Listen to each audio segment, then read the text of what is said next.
Welcome to the channel. Today we will see The Mosquito by D.H.Lawrence. D.H.Lawrence born in 1885, dead in 1930. Language English. His genre is modernism, philosophical fiction. First we will see the theme of the poem. The theme of the poem is the conflict between nature and culture.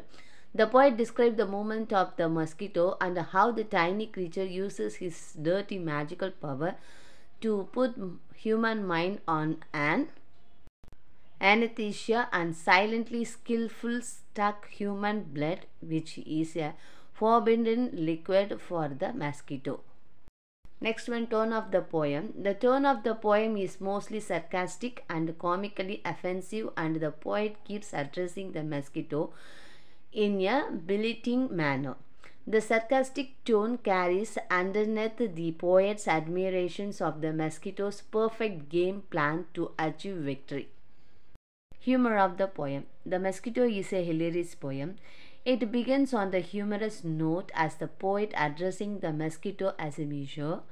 The expression used to express the mosquito are humorous because they are exaggerated comparison. Example: phantom, winged victory, aura, anti-aesthetic power, scorer, pigeon, etc. Let's we see the poetic device. Metaphor of the poem. Phantom, gozle, speak, trump, friend, biggle, forbidden liquor, blood drop. Allusion, winged victory. Oxymoron, suspended transport. Wordplay of this poem. The poet has played on the word trump.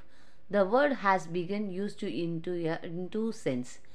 To means the buzzing of the mosquito and as an advantage held in reserve to be used when needed for getting the better of an opponent. This type of word playing is called punning. Let's we start the poem. When did you start your tricks, Major? What do you stand on such high legs for? Why this length of stranded struck you exaltation? In this first stanza, the poet asks the mosquito when it starts its tricks, why it stands on its high legs. Next para. Is it so that you shall lift your center of gravity upwards and weigh no more than air as you alight upon me? Stand upon me weightless, you phantom. In second stanza, he asks it if it is purely light body is to deceive human beings about its physically, so that it can alight on its prey without being detected. Next stanza, I hear a woman call you the winged victory in sluggish Venice. You turned your head towards your tail and smiled. In the third stanza, the poet says in Venice a woman called mosquitoes the winged victory, and the mosquito smiled on it.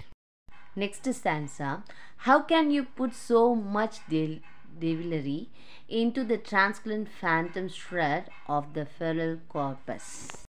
In the fourth stanza, the poet asks the mosquito how it could be so fatal in spite of being so small in size. Next stanza, qua with you the thin wings and you streaming legs, how you sail like a heron or a dull colt of air, a nothingness. In the fifth stanza, the poet wonders how strangely and invisibly it filters and fills like a heron. Yet what an aura surrounds you, your evil little aura, prowling and casting a numbness of my mind. That is your trick, your bit of filthy magic, invisibility, and the anesthetic power to deaden my attention in your direction. In the sixth stanza, the poet is amused at its evil aura and its ability to make its minds numb. It uses its anesthetic bite and small transparent body to stay undirected, but the poet says he knows all its tricks now. Next one. But I know your game now, streaky scorer. Cure on, you slank and prowl the air in a circle and evasions enveloping me. Gojal on wings, winged victory. In the seventh stanza, the poet wonders how it slicks and prowls like a gojal on wings searching for blood from its prey. Settle and stand on long thin strings, eyeing me sideways and cunning conscious that I am ever you speak. In the eighth stanza, the poet says he knows when it sits cunningly on his skin to suck the blood. Next stanza. I hate the way you launch off sidewards into air, having read my thoughts against you. In the ninth stanza, the poet says it hates its Clareston movements after becoming aware of the danger from him. Next stanza. Come then, let's us play at unawares and see who wins in the sleigh games of bluffs, man or mosquito.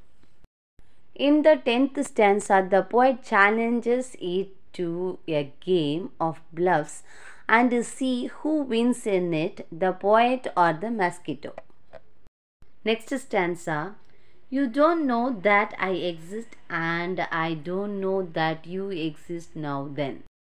It is your trump, it is your hateful little trump, you pointed faint, which shakes my sudden blood to hatred of you. It's your small, high, hateful beagle in my ear. In the 11th stanza, the poet says it does not know the mosquito exists and vice versa. The poet says mosquito trumps off humming in his ear that shakes him. He complains to him why it is trumps cunningly. Then the poet is told mosquito cannot control its humming. Next stanza. Why do you do it? Surely it is bad policy. They saw you cannot help it. If that is so, then I believe a little in Providence protecting the innocent, but it sounds so amusingly like a slogan. A yell of triumph as you snatch my scarf. In the 12th stanza, the poet expressed gratitude to God for making the mosquito hum because this humming is helpful in detecting its presence.